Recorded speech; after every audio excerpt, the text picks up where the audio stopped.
Bideo honetan, aztertuko dugu funtzioen ezaugarriak ariketa praktiko batean. Lehenengo ezaugarri nagusiena izango litzateke definizio eremua. Eta horrela definitzen da, funtzioak balio erreala izateko X aldagaiak hartu behar dagoazan balioen multzoa da. Hau da, aztertzen badugu zein balioentzako existitzen da funtzioa edo definituta dagoan funtzioa, hor topetan dugu adibidez X berdin 2, ezin dugula kalkulatu funtzioak hartzen dagoan balioa. Eta baita gertatzen jako X berdin 4 denean. X berdin 4 denean ez dago definituta, hor hutsune bat dago. Etenak desberdinak dire. X berdin 4 ez dago definituta, hor jauzi finito bat dagoalako. Eta X berdin 2 hor dagoana da asintota vertikal bat. Hau da, funtzioa hurbiltzen da, baina ez dago ikutzen. Orduen, ez da existitzen funtzioa X birako eta ez da existitzen ez da X berdin 4-ako. Baina gainerako guztietan, X guztientzako bai existitzen da. Orduan, definitzen dugu horrela. Dominioa edo definizio eremua izango litzateke erreal guztiak 2 eta 4 izan ezik. Ez dut esan, baina honek gizitsuak esan nahi duena da funtzioa jarraitzen dabela. Hemen, hemen, hemen eta hemen. Orduan horregaitik, edozein X-entzako gu topatu aldugu funtzioaren balioa. Ze funtzioa kasu honetan, jarraitzen dago hortik, orduan aurkituko dugu, eta eskumaldetik bebai, X gero eta positiboa bada bebai, hor, funtzioa konstante mantentzen da, eta orduan existitzen da. Ibilbidea izango litzateke ia aldagaiak hartzen dagoazan balioen multzoa. Orduen, aztertuko geunke zein X, zein irentzako iren balioak definituta dagozan. Orduan, gauza bera, hemen azten bagara minus infinitotik, hemen funtzioa hurbiltzen da, eta beti aurkituko dugu X batentzako existitzen dana ia. Orduan, I guztiak hartzen dauz funtzioak. Orduan, ibilbidea, beltzez ipegin nahi neban, ibilbidea, edo irudia, izango litzateke bai erreal guztiak. Beste ezaugarri batzuk ikusiko dugu. Urrengo ezaugarri izango litzateke hazkundea edo monotonia. Eta, hazkundea hiru mota desberdinetakoa izan alda, funtzio bat tarte bakoitzean izan alda gorakorra, izan alda berakorra, edo izan alda konstantea. Eta zelan definitzen dugu mota bakoitza. Gorakorra izango da. Zenbat eta X handiagoa izan, funtzioaren balioa handitzen bada ere, orduan gorakorra da. X handitzerakoan, eta beti gure referentzi sistema beti izango da eskerretik eskumara, balio negatiboetatik balio positiboetara. Orduan, X handitzerakoan funtzioaren balioa handitzen bada. Hau da, gorantza bagoaz. Orduan, hau da, gorakorra izatea. Eta berakorra, gauza bera, X handitzerakoan funtzioaren balioa gero eta txikiagoa bada, orduan berakorra da. Eta konstantea, X handitzerakoan funtzioaren balioa mantentzen denean konstante. Orduan, irudikatzen badugu edo pasatzen badugu gainetik, tarte gorakorrak izango ziren hauze, eta hauze izango litzateke. Eta berakorrak eukiko genduan hauze, eta hauze. Eta konstantea hau azkena.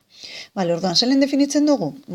Adierazteko, beti fijatzen gara X-en balioetan. Zein X-entzako, eta artea da gorakorra, berakorra edo konstantea.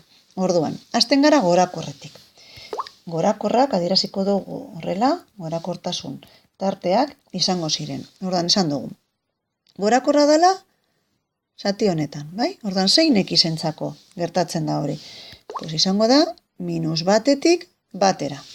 Orduen, minus batetik batera.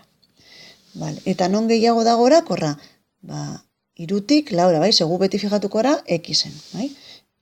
Irutik laura. Berakorra. Berakorra izango litzateke, hauze, hasieran. Minus infinitotik minus batera, batetik bira, eta beti fijatzen gara hori, X-en, X-en.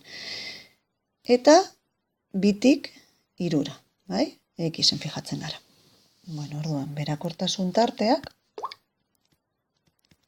izango litzateke. Minus infinitotik minus batera, bil batetik bira, bil bitik irura. Eta azkenik, konstantea izango litzateke,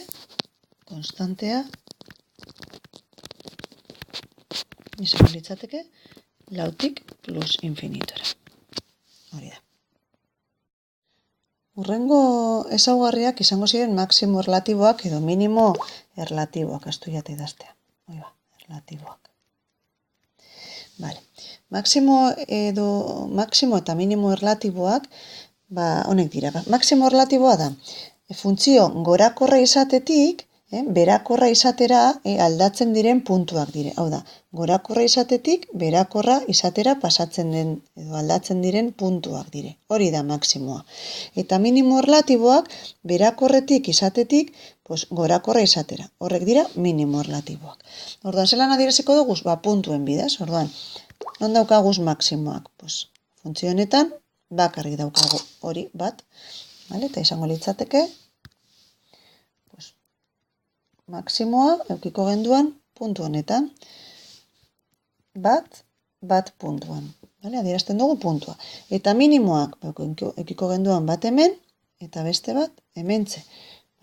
Minimoak izango ziren minus bat eta hiru minus bat. Horrek dira.